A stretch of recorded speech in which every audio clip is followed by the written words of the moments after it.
I never liked the summer heat in our town. The hot air was a sweltering blanket, making the grass turn yellow, and the animals seek coolness in the shade of the trees. But it wasn't just the stifling heat that bothered me that morning. Sitting at the massive oak desk in my office, I reread the receipts found in Audrey's jacket pocket for the 100th time. Le Petit Bistro restaurant, the Grand Heights Hotel, all of these were in Denver, but not near her parents' house. I remembered her packing her suitcase last Friday, folding her designer outfits neatly as always. "Mom's making your favorite apple pie, Garrett," she said then, zipping up her suitcase. "I'll bring you a slice." I never saw the pie, nor indeed did I for all her previous family visits of the past 3 months. The old floorboards creaked under my feet as I walked to the window. Beyond the glass was the vast pastures of my Silver Horseshoe Ranch. In the distance, a herd of Angus grazed, black dots on an emerald carpet of grass. Somewhere out there among them, old Silas was working, riding around on his faithful gelding. I inherited the ranch from my father, and in 15 years of hard work, I've made it one of the largest in the state. 3,000 head of cattle, a stable of thoroughbred horses, state-of-the-art milk processing equipment. All this was the result of sleepless nights and hard work. Audrey met me when I was already a successful rancher, though my hands still had calluses from working with barbed wire and saddles. An antique clock ticked on the wall, a gift from Audrey on our first wedding anniversary. It was 15 to 9. At that time, she was usually already in her office at Preston and Associates, the law firm she'd inherited from her father. Howard Preston had always wanted his daughter to continue the family business, although lately Audrey had been talking more and more about wanting to go into fashion design. "Mr. Thornton," Maggie, our housekeeper, knocked on the door. "Mr. Redfield is here to see you." Silas appeared in the doorway, removing his tattered cowboy hat. His wrinkled face, sunburned to the color of tanned leather, expressed concern. "Garrett, we're having trouble with the North Corral. The fence is damaged. We need to fix it right away before the calves scatter." I was grateful for this distraction. Stuffing the checks into the desk drawer, I stood up. "Saddle the horses, Silas. I'll check it out myself." 15 minutes later, we were already galloping across the pasture. Storm, my raven-haired stallion, rode easily over the uneven ground. The morning sun was starting to beat down, but riding always made me feel better. Here, among the tall grass and open air, my thoughts became clearer. "Something eating at you, boy?" Silas asked shrewdly when we stopped at the damaged fence. "You haven't been yourself lately." I dismounted, looking at the bent posts. The marks indicated that one of the young bulls had made an effort here. "It's okay, Silas. Just business." The old man hummed, pulling tools out of his saddlebag. "I know that normal of yours. Been knowing you for as long as I've known you, I can see when you're lying. Silas worked this ranch back in my father's day. He taught me everything from how to properly shoe horses to running the whole farm. When my father died, it was Silas who helped me keep the ranch afloat. We worked in silence, straightening poles and stringing new wire. The sun was rising higher and higher, sweat pouring into our eyes. Somewhere in the distance, we heard the mooing of cows being driven to a new pasture. "Remember what your father said?" Silas said suddenly. "A good ranch is built on 3 things: a sturdy fence, a loyal horse, and an honest word of honor." I remained silent, hammering another nail into the post. Clouds were gathering on the horizon. They promised a thunderstorm by evening. "And you know what else? He said that's how a good family is built too," the old man continued. "Only there the fence is trust, the horse is loyalty, and an honest word. It always remains an honest word." Wiping the sweat from my forehead, I looked up at the darkening sky. My phone vibrated in my pocket, a message from Audrey. "Design class is going to run late tonight. Don't expect it for dinner." Silas followed my gaze. "There's a storm coming, son. Better be ready for it." We finished the fence just as the first drops of rain fell. As we walked back to the stable, I thought about Silas's words, about the fence that should protect what you hold dear, about loyalty, without which love becomes an empty sound, and honesty, which for some reason was no longer honest. The stable smelled of hay and saddle leather. Saddling Storm, I watched the rain turn into a downpour, drumming on the roof. Beside me, Silas hummed something to himself as he hung up the wet gear. The rain continued to pour outside the window, and I thought about the checks in my desk drawer and the fact that the silence in my life had gone on too long. A week passed after that thunderstorm. Audrey returned the next day, bringing with her the smell of expensive perfume and some peculiar, unfamiliar detachment. When I asked her about her parents, she replied with her usual short answer, "Everything is fine. Dad works hard, Mom does the garden." She used to talk in detail about her mother's roses, her father's new clients, the neighbor's dog who used to ravage the garden beds. Now it was all just routine phrases. Thursday morning began as usual. I woke at dawn to the mooing of the cows, the dairy herd being brought in for their morning milking. Audrey was still asleep, and I watched her face for a while. She was frowning in her sleep, as if she were solving a difficult problem. Her dark hair was strewn across the pillow, and there was a glossy fashion magazine on the bedside table. She often read them before bed. Trying not to make any noise, I got dressed and went down to the kitchen. Maggie was already at the stove, filling the house with the smell of freshly brewed coffee and bacon. "Good morning, Mr. Thornton. You want the usual scrambled eggs and bacon?" I nodded, settling at the table and unfolding a fresh newspaper. I'd gotten the habit of reading the paper at breakfast from my father. Audrey often teased about it, saying I was stuck in the last century. Through the kitchen window, I could see the workers gathering outside the dairy. The new equipment installed last month needed special attention. I was taking a sip of coffee when Audrey came down to the kitchen, already fully dressed in a strict business suit. "Don't expect me today," she said, pouring herself coffee into a thermos mug. "I have a design class after work and then I'm going to my parents' house. I'll be back Sunday night." I felt my stomach clench. Denver again. Again, parents. "Should I come with you?" I asked, trying to keep my voice sounding casual. "Haven't seen Howard and Martha in a while." Something akin to panic flashed in her eyes for a split second, but she quickly managed herself. "Oh, honey, you'll be bored. I'll be busy with classes all the time, and my parents—" "You know, Daddy, he's totally immersed in his new business right now." She pecked my cheek, leaving a trail of lipstick, and hurried toward the exit. Through the window, I watched her get into her silver Mercedes, the car I'd given her for her last birthday. I wonder if I thought then that this car would take her to more than just work. After breakfast, I headed to the stables. Storm greeted me with a quiet neigh, poking her velvet lips into the pocket that usually held sugar cubes. Brushing a horse always calmed me down, letting my thoughts flow measuredly and clearly. "You're early today," Silas's voice came from the entrance to the stables. He appeared with an armful of fresh hay. "Audrey's going to Denver again," I replied, running the brush over Storm's shiny flank. Silas was silent, spreading hay across the den. "To her parents?" "So she says." The morning sun was shining through the gaps in the roof of the stable, painting streaks of light on the floor. Dust specks swirled in one of them, and for some reason I thought my life now resembled that dust. Everything jumbled up and out of focus. "You should have called Martha," Silas finally said. "Just asked how things were going." I shook my head. "I can't. If I'm wrong, if this is all just my fantasies, I don't want Audrey to think I don't trust her." "Do you trust her?" The question hung in the air. Somewhere in the distance, I heard the rumble of a tractor. A normal workday on the ranch was beginning. After lunch, I locked myself in my office, trying to concentrate on the paperwork. I had to check invoices for new equipment, look over milk yield reports, make a delivery schedule for the next month. But my thoughts kept returning to the checks hidden in my desk drawer. I tried to call Audrey. She didn't pick up.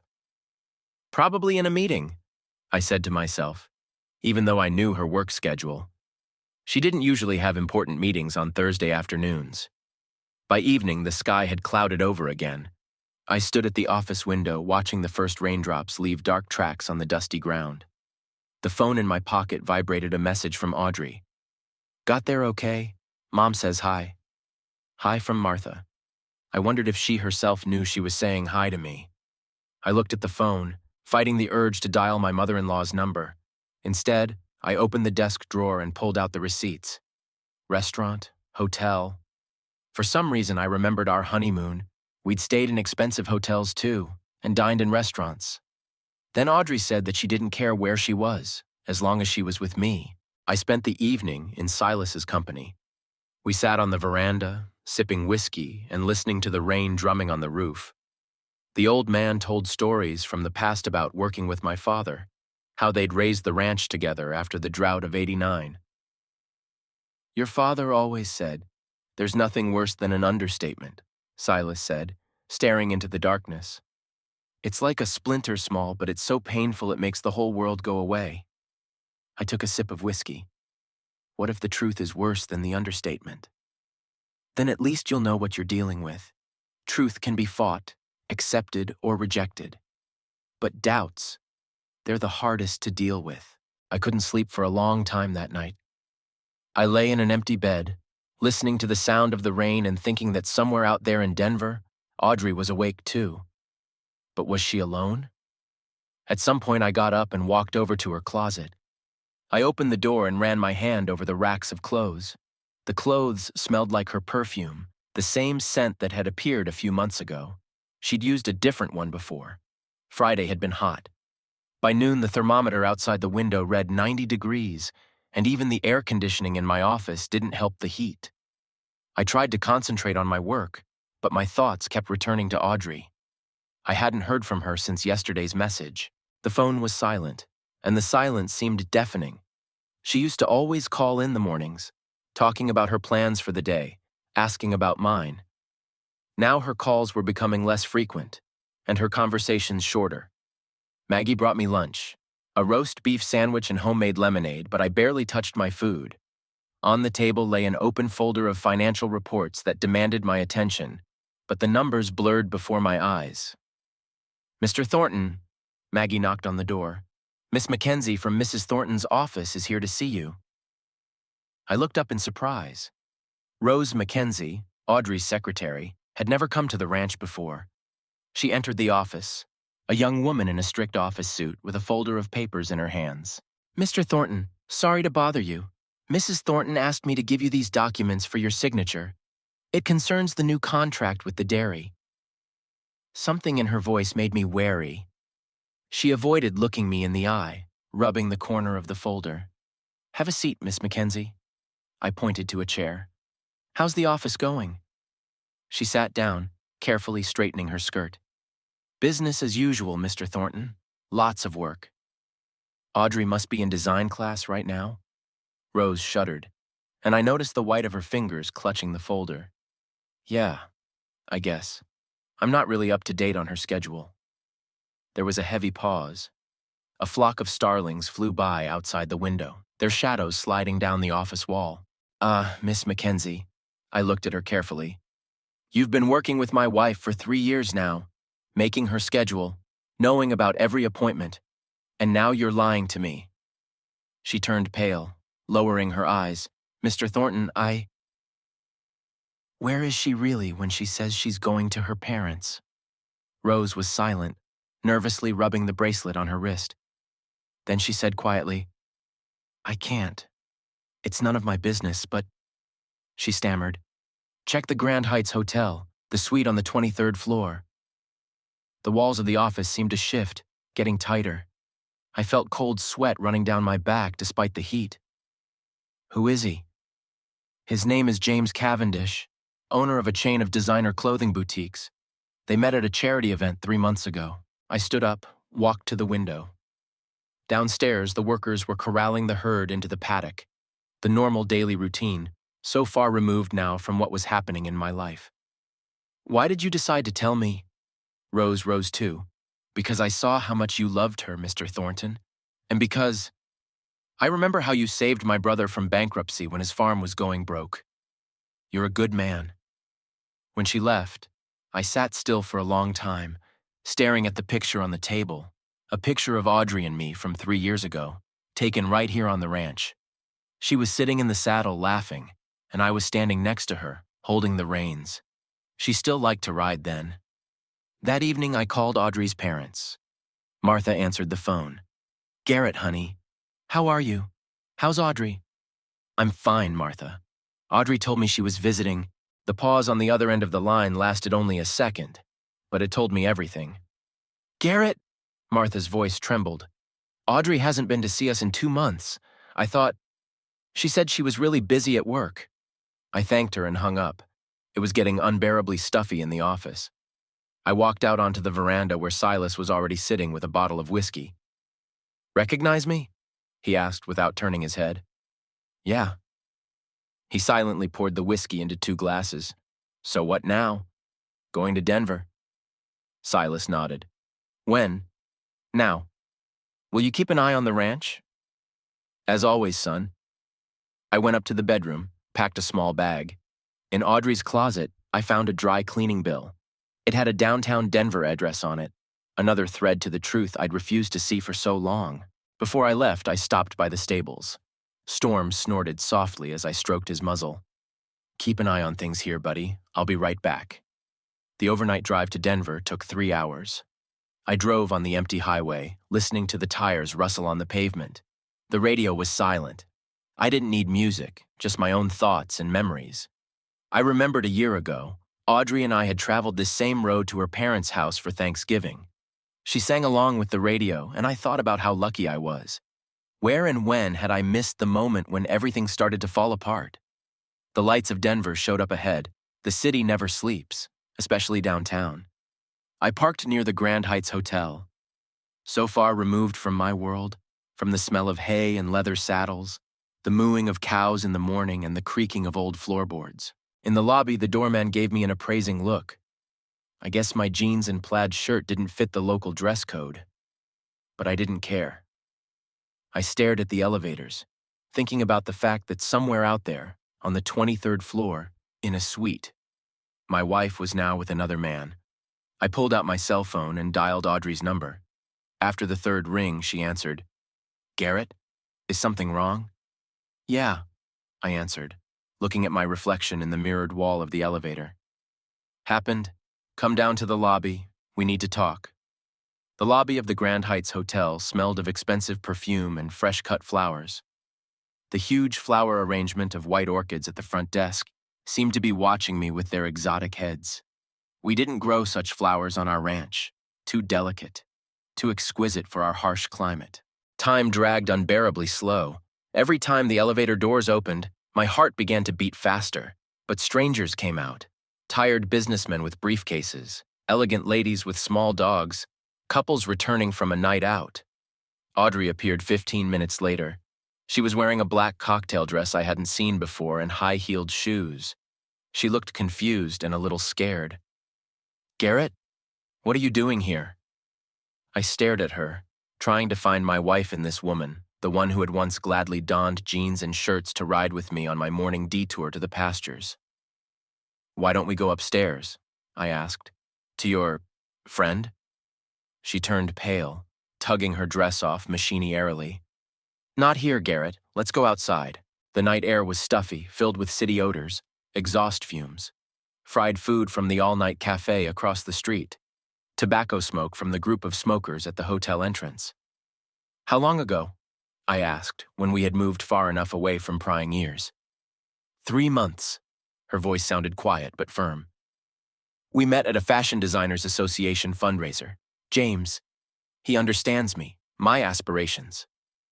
James. Now he had not only a name, but a voice in my head. And me? I didn't understand.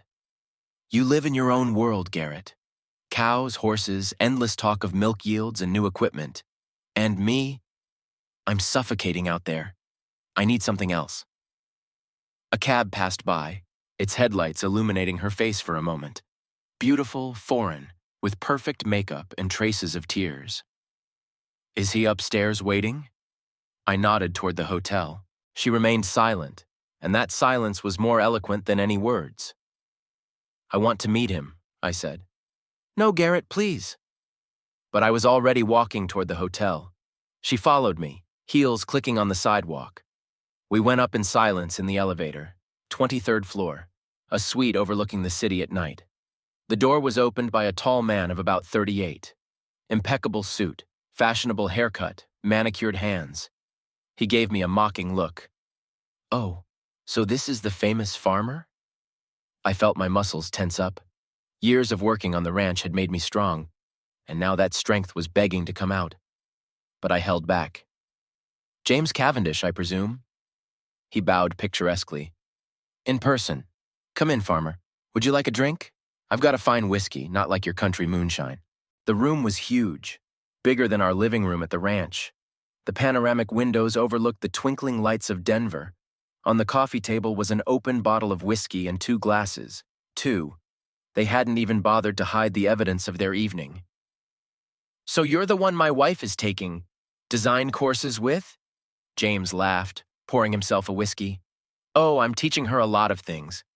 Like learning about real fashion, not the provincial blandness she used to wear. Audrey stood at the window with her arms wrapped around herself. Stop it, James. Why, let your husband know how you've blossomed around me. How you've learned to appreciate beautiful things, fine restaurants, real life, not this your cow pastoral. I looked at him and saw everything I wasn't. A scrappy, confident city boy who'd never gotten his hands dirty with real work. Who had never seen calves being born, the sun rising over the morning pasture, the smell of cut grass. Do you know, Mr. Cavendish, what real life smells like? I asked quietly.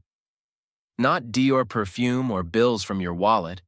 And then, fresh milk, rain on the grass. He grinned contemptuously. Spare me your hillbilly poetry. Audrey deserves better than to loiter in your, what's it called, ranch? The Silver Horseshoe, I pronounced. The ranch is called the Silver Horseshoe. And Audrey used to be happy there. Used to be. Was she? He walked over to her, put a hand on her shoulder. Tell your husband, dear, how you suffocated in this wilderness, how you dreamed of real life. I stared at James's hand on my wife's shoulder, at his smug smile, at his expensive cufflinks gleaming in the light of the nighttime city. And suddenly I felt not rage, not jealousy, but tiredness, infinite fatigue. You know, Mr. Cavendish, I said, heading for the door. You're right. I'm really just a farmer. I herd cows, round up horses, mend fences, but I've never been ashamed of it. And I've never been ashamed to love a woman for who she is, not what I want her to be. At the door, I turned around. Audrey was still standing at the window, and I saw something in her eyes, maybe regret, maybe fear, or maybe just a reflection of the city lights. I'm sorry to have disturbed your evening, I said, and walked out, carefully closing the door behind me. In the elevator, I leaned against the mirrored wall, looking at my reflection. Yes, I looked nothing like James Cavendish. My hands were rough from working. My clothes weren't worth as much as one of his cufflinks. But I knew who I was. And maybe for the first time in months, I realized that knowledge was worth more than all the designer suits in the world. The night air hit my face as I walked out of the hotel. Cars honked somewhere in the distance, music blaring from the bar across the street. I pulled out my cell phone and dialed a number. Silas! Yeah, I'm fine. Keep an eye on Storm. I'll be back in the morning. Hanging up the phone, I walked through the city at night, not making out the road. I needed to think about what I'd seen, about what I'd heard, and what would happen next. I spent the night in a cheap motel on the outskirts of Denver. The room smelled of stale tobacco smoke and chlorine, but I didn't care. I lay on the narrow bed, staring up at the ceiling, where the blades of an old fan rotated slowly, casting bizarre shadows. I couldn't fall asleep. Audrey in her black dress, James's hand on her shoulder, the lights of the night city outside the panoramic windows. The scene played over and over in my head like a jammed movie. I remembered every detail. James's dismissive smirk, Audrey's trembling fingers on the whiskey glass, the smell of expensive perfume that permeated the room. The phone on the bedside table read 4 in the morning. At this time at home, I was usually already up to check on the newborn calves. I wonder if Silas is doing a good job. The old man knows his business, but the last litter was particularly troublesome. I stood up, walked to the window. The motel parking lot was almost empty, just my pickup truck and a couple of beat-up cars. Somewhere in the distance, a police siren wailed. The city never really sleeps, never completely silent, the way the ranch fields are silent at night. At 5 in the morning, I was already sitting in the all-night diner across the street from the motel. The waitress, an older woman with a tired face and the name Doris on her name tag, placed a cup of coffee in front of me. "You look like you need something stronger than coffee, honey." I smiled weakly. "Coffee will do." "Woman trouble?" She leaned back against the counter, looking at me with an understanding look. "So noticeable?" "Honey, I've been working the night shift for 30 years. I've seen enough broken hearts to recognize them at first sight." The bell above the door jingled. The two truckers entered the diner. Doris stepped aside to take their order, and I sat there, warming my hands on my coffee cup and thinking about how many broken hearts these walls had seen. At 7 o'clock, my phone vibrated. A message from Audrey. "We need to talk. Meet me at the Bluebird Cafe at 9. The Bluebird was a trendy place downtown. I grinned. Even for a conversation about her broken marriage, she was picking the right place. I answered briefly, "I will." The meeting was 2 hours away. I went back to the motel, showered, and changed into the clean shirt I'd brought with me. For some reason, I remembered Audrey used to iron my shirts herself, saying she enjoyed this simple household ritual. When had she stopped doing that? A year ago? 2? Bluebird greeted me with dimmed lights and the smell of fresh-baked goods. The place was really classy. Wrought iron chairs, marble countertops, fresh flowers in tall vases. Audrey was already waiting for me at a table by the window. She was in a strict business suit. Apparently, she was going to work later. She looked tired but focused.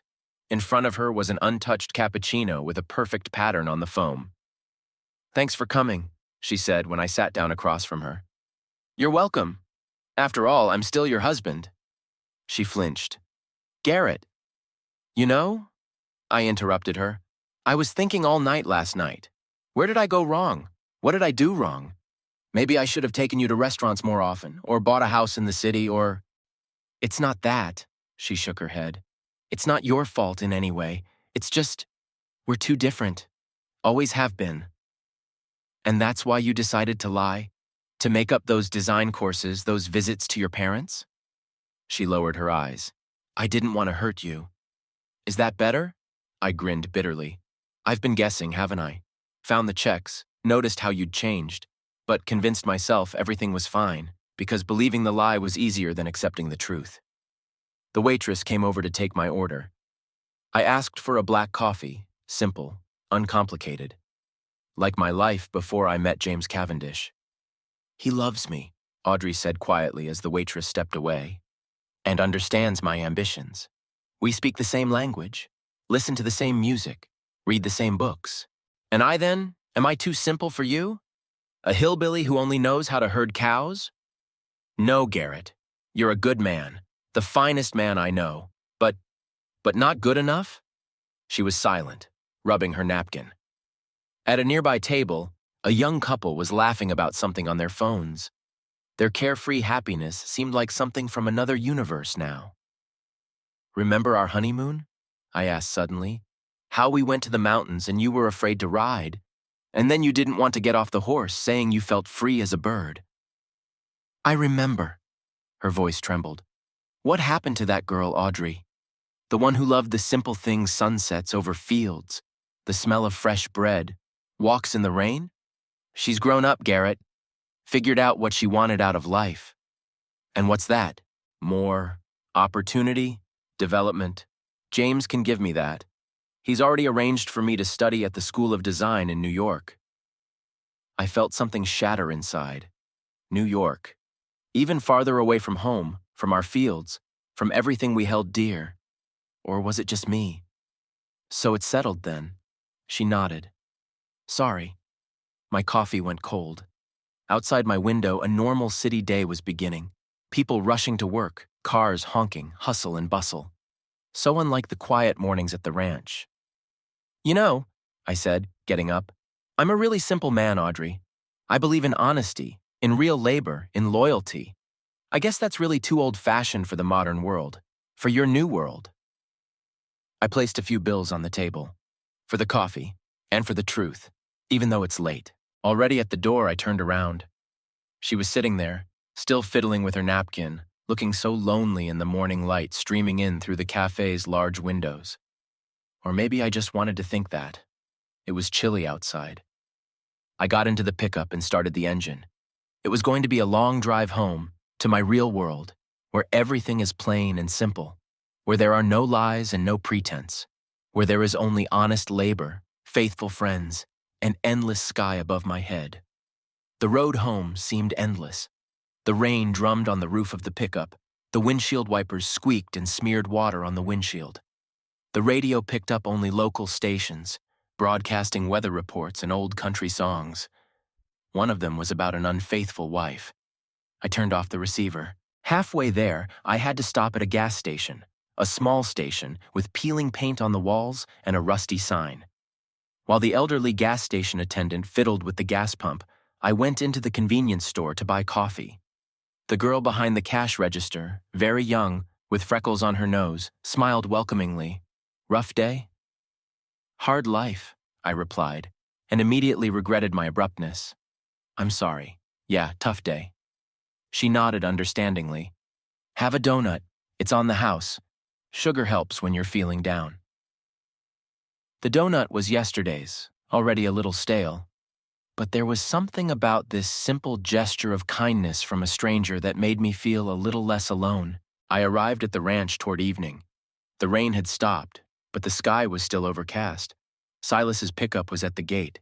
The old man was waiting for me. He didn't ask any questions, just opened the gate and nodded. "Welcome home, son." The house greeted me with silence and the smell of freshly brewed coffee. Maggie must have been preparing dinner. On the hallway table was a stack of bills and business papers demanding my attention. An ordinary life that somehow now seemed foreign. "Mr. Thornton." Maggie peeked out of the kitchen. "Do you want me to heat up some dinner for you?" "No, thank you. I'll go check on the horses." The stable was warm and smelled of hay. Storm rumbled quietly when he saw me. I pulled the sugar from the gas station out of my pocket. "Miss me, buddy?" Saddling the horse after a short walk, I heard footsteps. Silas. "Don't ask," I said without turning around. "Wasn't going to either. Just brought some whiskey. Care to join me?" We sat on an old bench near the stables. Crickets were beginning their evening song, cows mooing somewhere in the distance. Familiar sounds that used to be soothing, but now somehow made the pain sharper. "You know," Silas took a sip from the flask, "when my Martha left, I thought, the world fell apart. 30 years together, and then she just packed up and left. Said she'd been waiting all her life for me to stop missing work." I turned to him. "You never told me. Why would I? The past is the past. But now, looking at you, I remember myself back then. The same look, the same thoughts. Where did I go wrong? What did I do wrong?" He handed me the flask. "But you know what, son? Sometimes it's not about mistakes. Sometimes people just outgrow each other, like trees in a forest, growing side by side. And then one reaches for the light, the other for the shade, and the roots that used to intertwine diverge in different directions." The whiskey was strong. Somewhere in the house the phone rang, probably on ranch business again. There's always business, always work. Maybe Audrey was right. Maybe I really am too bogged down in this routine? "She's going to New York," the words came out on their own. "To study design. With him." Silas was silent, looking up at the darkening sky. I always prided myself on being able to give her everything. A home, wealth, stability. And it turns out she needed something else entirely. "And you?" Silas asked suddenly. "What do you want?" I wondered. What did I want? The answer used to be simple happiness with Audrey, a prosperous ranch, maybe children someday. Now all those dreams were crumbling like a house of cards. "I don't know," I answered honestly. "I really don't know." The windows in the house lit up. Maggie turned on the lights room by room, as she did every night. A routine that used to create coziness, but now emphasized emptiness. "Remember that year when there was a drought?" Silas asked suddenly. "The grass burned out, the cattle went down, the wells dried up. Everyone said the end of the ranch." I nodded. That year had been a real challenge. "But we made it through, because we knew that after a drought, the rains always come. Always, son. It just takes time sometimes. The phone in his pocket vibrated. A message from Audrey. I'll stop by tomorrow to pick up my stuff. Hope you'll be home. Silas noticed the change in my face. She? She's coming by tomorrow to pick up her stuff. Do you want me to stay here? I shook my head. No. This is between me and her. One last thing we have to do together. We sat in the dark for another long time, passing each other the flask. The crickets sang louder and louder, and an owl hooted in the distance. An ordinary night on the ranch. There were hundreds, thousands of them. But this one seemed special for some reason, maybe because it was the last before a new chapter of my life. Around midnight, I went up to the bedroom. The room held traces of Audrey's presence, a bottle of perfume on the dressing table, a forgotten hair clip, a book on the bedside table. Tomorrow it would all be gone, just memories. I lay down without undressing, on top of the bedspread. I couldn't sleep. My mind was reeling with scraps of conversation, images of the past, our first meeting, our wedding, our honeymoon, the usual evenings at home. When had it all started to fall apart? At what point did we become strangers to each other? Outside the window, the rain began to fall again. Its measured pounding on the roof used to lull us both to sleep. Now it sounded like a funeral march for our marriage, for our dreams, for everything that could have been but wasn't. The morning would bring a new day. Audrey would come to get her things. And then a new life will begin. What would it be like? I didn't know. But Silas's words about rain after drought stuck in my mind, giving me a faint hope that one day the pain would subside. It was a misty morning. A milky shroud enveloped the ranch, obscuring the familiar outline of buildings and pens. I was up before dawn, though I hadn't slept much the night before. The old floorboards creaked under my feet as I made my way down to the kitchen. The house seemed to be awake too, sighing and creaking like a living thing. Maggie hadn't come in yet, and the kitchen greeted me with an unaccustomed silence. I brewed my own coffee. It was too strong, like when I was just learning to run a ranch. Sleep deprivation was common then, and strong coffee kept me on my feet. Audrey had left her comb on the table, the golden hairs tangled in the tines. Such a simple, everyday thing, and my heart clenched. How many times had I seen her comb her hair in the morning, sitting in front of the mirror? Now she would do it in another house, in front of another mirror. There was a knock at the door. Silas came in with the morning report. Young Sprocket has gone into labor, he said in lieu of a greeting.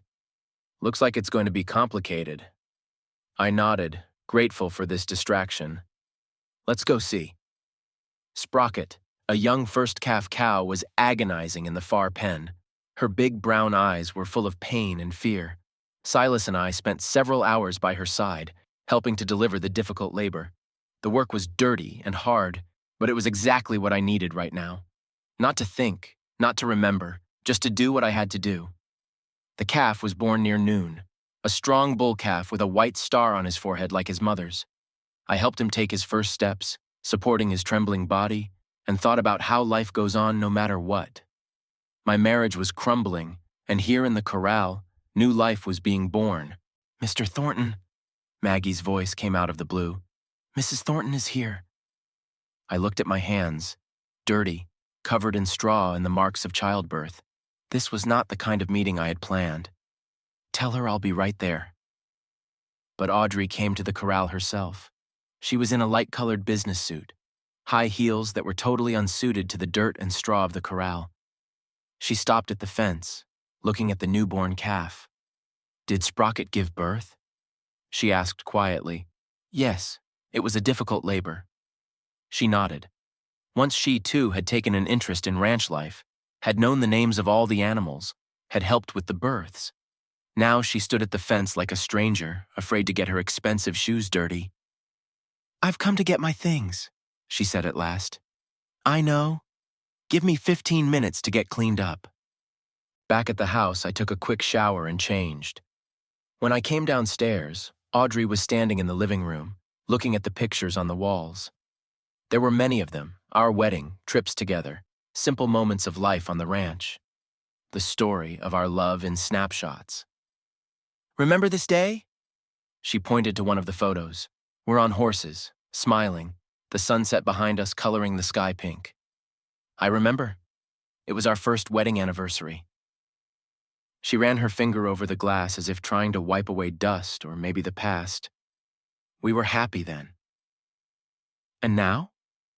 I couldn't resist asking. She turned to me. Things are different now, Garrett. I'm different. I can't pretend to be the girl in the picture anymore. The one who loved me? The one who thought that was enough. The logs crackled in the fireplace. Maggie had flooded it that morning, knowing how much I loved that sound. Now it seemed like a mockery, a cozy, homely crackle at a time when the house was no longer home for one of us. Audrey went upstairs to pack. I could hear her walking around the bedroom, opening closets, pulling out drawers. Every sound echoed in my chest with a dull ache. I decided not to go upstairs. Let her pack alone. It's her decision, her choice. An hour later, she came down. Behind her, the chauffeur, I hadn't even noticed when he arrived, was carrying 2 large suitcases. That's not all, she said. I'll come for the rest later. I nodded. Your stuff will always be here, and so will you. Garrett. She took a step toward me. No. I held up my hand, stopping her. Don't. Just be happy, Audrey. Really. She bit her lip, a gesture I knew well. She always did that when she was holding back tears. You are too. You deserve to be happy. As the car disappeared around the corner, I went back into the house. I went up to the bedroom. The closet was half empty, the dressing table missing the bottles and jars that were usually there. The scent of her perfume was still in the air, but it was already becoming ghostly, like a memory. On the bed lay something shiny, her wedding ring. A simple gold ring that I had put on her finger 5 years ago. Inside it was engraved, "Forever yours." How naive we were to believe in forever. Silas found me in my office. I was sitting in a chair, twirling that ring in my fingers. Gone? Yes. He sat down on the edge of his desk. Now what? Now? I looked out the window. The fog had cleared, revealing a familiar view of the pastures. Now we have to get on with life. We have a new calf born, remember? Life goes on. And the heart? And the heart. We'll learn to live with it, like yours has learned. He put a hand on my shoulder. It will learn, son.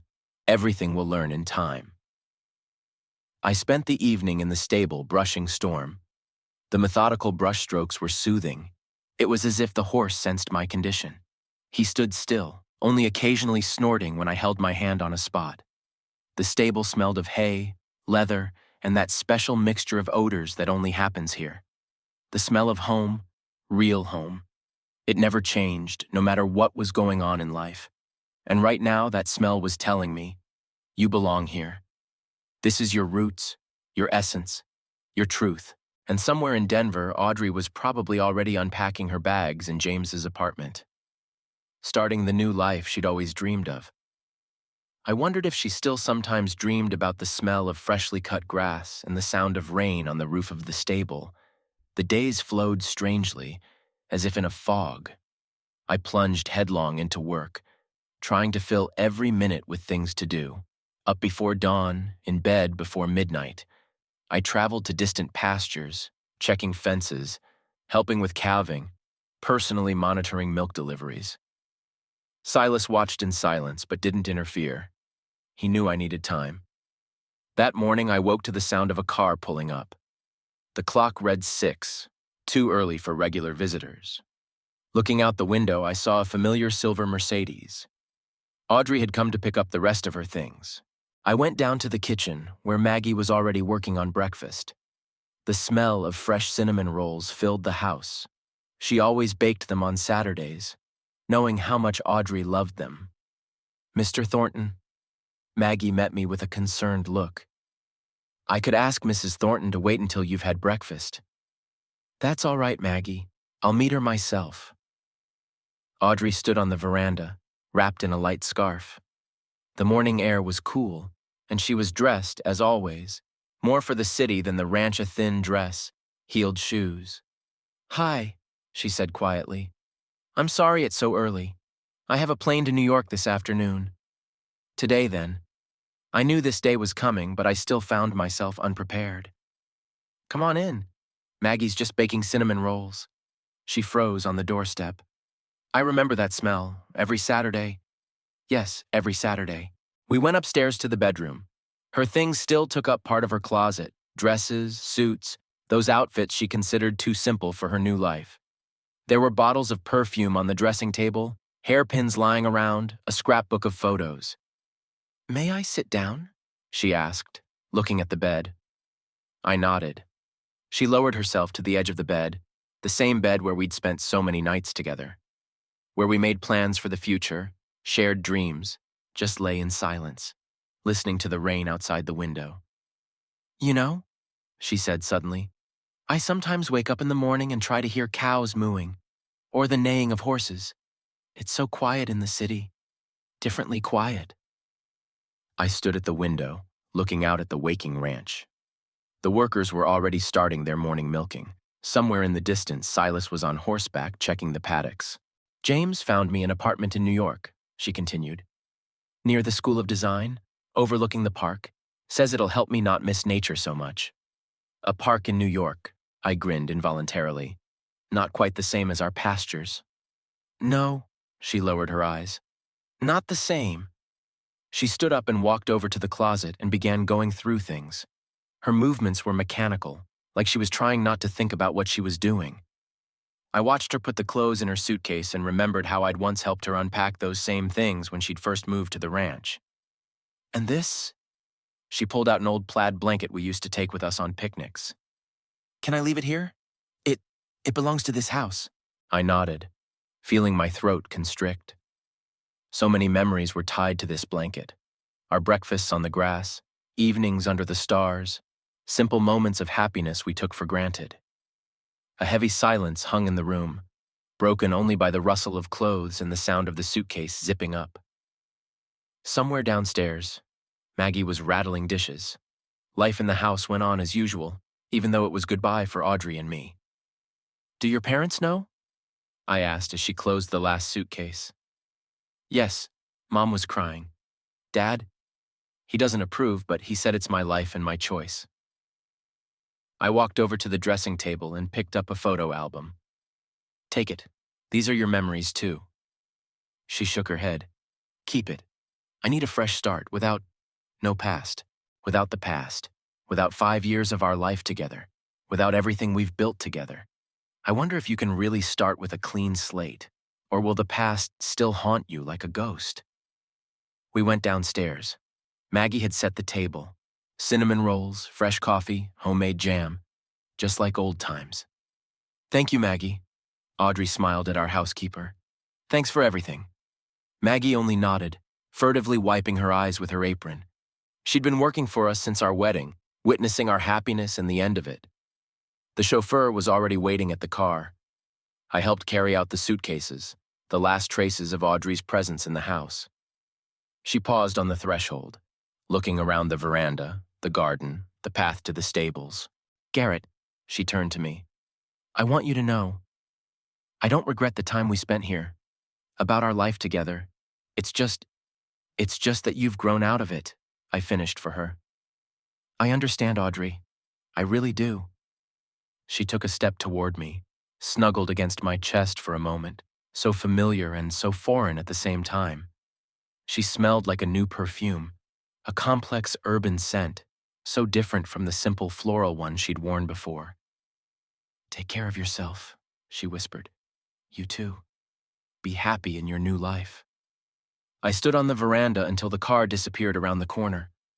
The morning sun had already risen above the horizon, coloring the fields golden. Somewhere in the stables a horse rumbled, answered by another. A normal morning on the Silver Horseshoe Ranch. Silas appeared silently, standing beside her. Gone? Yes, to New York. For good? I looked at the road, where a cloud of dust from the car had already melted. For good. We stood in silence for a moment longer. Then Silas coughed. We should check the North Corral. Saw coyote tracks yesterday. I nodded, grateful for this return to business as usual. Saddle the horses, I'll just get the rifle. The house smelled unfamiliarly empty, the way a room smelled when no one had lived there for a long time. As I went up to the bedroom to get the gun, I saw a long golden hair on the pillow, the last trace of Audrey. Carefully, I rolled it up and put it in the desk drawer where her wedding ring already lay. A week passed. Life on the Silver Horseshoe Ranch continued as usual. The cows needed tending, the horses needed training, the land needed work. I existed in some strange rhythm, mechanically performing the usual actions. I got up before dawn, worked until exhaustion, fell exhausted into a bed that now seemed too big for one. That morning I awoke to an unusual silence. Usually at that time I could hear the cows mooing for their morning milking, but today it was quiet. When I looked out the window, I realized the reason. The fog was so thick that I could barely see the outline of the nearest buildings. As I descended the stairs, I walked around the creaking floorboards, a habit from when I hadn't wanted to wake Audrey in the early morning. Now I could stomp all I wanted. There was no one to wake. Maggie was already in the kitchen. She silently placed a cup of coffee and a plate of scrambled eggs in front of me. I noticed that she'd stopped cooking for two. There used to be 2 cups, 2 utensils. Now there was only one. "It's so foggy," she said, looking out the window. "It hasn't been like this in a long time." I nodded, sipping my coffee. The flavor was familiar. Maggie always made coffee differently for me and for Audrey. Now she only brewed my version, strong and without milk. There was a knock at the door. Silas came in on his morning rounds. "Sprocket's calf doesn't look too good," he said, taking a seat at the table. "We should call the vet." I stood up. "I'll see for myself first." The fog enveloped me like a wet blanket. The grass under my feet was wet with dew.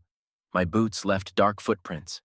Somewhere in the white haze, cows were mooing, ghostly sounds, as if from another world. In the corral, Zvezdochka walked anxiously around her calf. The little steer lay on the straw, breathing heavily. I crouched beside him, examining him. His temperature was elevated, his breathing hoarse. "Looks like a cold," Silas said, standing nearby. "The nights are getting colder." I pulled out my phone, dialing the vet's number. Audrey had always been there for me in cases like this before. She loved the youngsters, helped with treatment. Now, I'd have to deal with it on my own. While waiting for the vet, I sat next to the calf, stroking its warm neck. Sprocket stood next to me, occasionally poking her nose into my shoulder, as if asking if her baby was going to be okay. "He'll live," the vet said after the exam, administering an antibiotic shot. "Just some inflammation. Should be back on her feet in a couple days." I watched the calf fall asleep after the injection and thought, how simple everything is with animals. Illness, treatment, recovery. No complications, no misunderstandings, no lies. The day stretched slowly. The fog gradually cleared, revealing familiar views. Pastures stretching to the horizon, pens with animals, a stable. I mechanically performed the usual work, checking feed deliveries, signing delivery notes, talking to the workers. After lunch, I saddled Storm. The horse had grown stale in recent days. I rarely found time for walks. Now he snorted happily as I tightened the girth. We rode to the far corner of the ranch, where the hills began. There, at the top of the highest hill, was Audrey's and my favorite view. The whole ranch in the palm of our hands, and beyond that, the vast expanse to the horizon. How many times we'd come here together, spread out the plaid, talk about the future. Storm climbed carefully up the slope, picking his way between the rocks. At the top, the wind was blowing, fresh, clean, smelling of herbs and freedom. I dismounted and pulled a flask of water from my saddlebag. Down below was the normal life of the ranch. The workers were moving the herd to a new pasture. The milkmaids were bustling around the pens. The milk truck was driving down the road. Everything was as it always was. Everything was right. Only there was an emptiness inside. The very emptiness that could not be filled by work, could not be drowned out by fatigue. The phone vibrated in my pocket, a message from Martha, Audrey's mother. She had a good flight. She's settling in. Mrs. Home. I didn't bother answering. Which house did she mean? The one Audrey had left behind? Or the one yet to be created in New York? The sun was slipping toward dusk when I returned to the stable. Saddling storm. I noticed Audrey's old saddle in the corner. She used to love to ride in the early years we lived here. Then she stopped, said she didn't have time. Maybe she'd already started to drift away from this life. The house smelled of dinner. Maggie was cooking a roast. Audrey and I used to sit on the veranda in the evenings, listening to the cicadas and looking at the stars. Now the veranda was empty, just the old rocking chair creaking in the wind. "Will you have dinner in the kitchen or the dining room?" Maggie asked. There was a large table for 12 in the dining room for guests, for holidays, for family dinners. We rarely used it with just the two of us, preferring the cozy kitchen. Now the choice was even easier. "In the kitchen." I ate silently, machine-like, unable to taste. Maggie fussed nearby, wiping down the already clean surfaces, clearly wanting to say something. "Is something wrong, Maggie?" she mewed. "It's just, tomorrow is Saturday, Mr. Thornton. I was thinking, maybe I don't need to bake any more cinnamon rolls." I set my fork aside. Such a simple thing, cinnamon rolls on Saturdays. A tradition, a ritual, part of our lives with Audrey. Now that had to change too? "Peggy," I said after a pause, "it has to be business as usual." Normal. Only, could we bring back normal when everything had changed? That evening I sat in my office sorting through papers. Bills of lading, invoices, contracts, a routine that used to seem tedious, but now became an escape from my thoughts. Outside the window, dusk was fading, and the first stars appeared in the sky. Her ring lay in the desk drawer. I still hadn't put it somewhere else. Sometimes, like now, I took it out, twirled it in my fingers, read the engraving. "Forever yours." How naive we'd been, believing in eternal love. Silas found me there too, over the papers and with the ring in my hands. "That's enough for today," he said, picking up the papers. "Let's go for a ride. It's getting dark. It's about time." We saddled the horses and rode out into the night. The moon lit up the road and the air was fresh and clean. Somewhere in the distance, coyotes howled, a wild, primal sound, a reminder that there are things older and more powerful than human pain. I looked up at the starry sky overhead, the same one I'd seen the night I'd proposed to Audrey. We were lying on a blanket in the middle of a field, and I was showing her the constellations. She said yes under a shooting star. It seemed like a sign of destiny. Now I knew sometimes even shooting stars lie.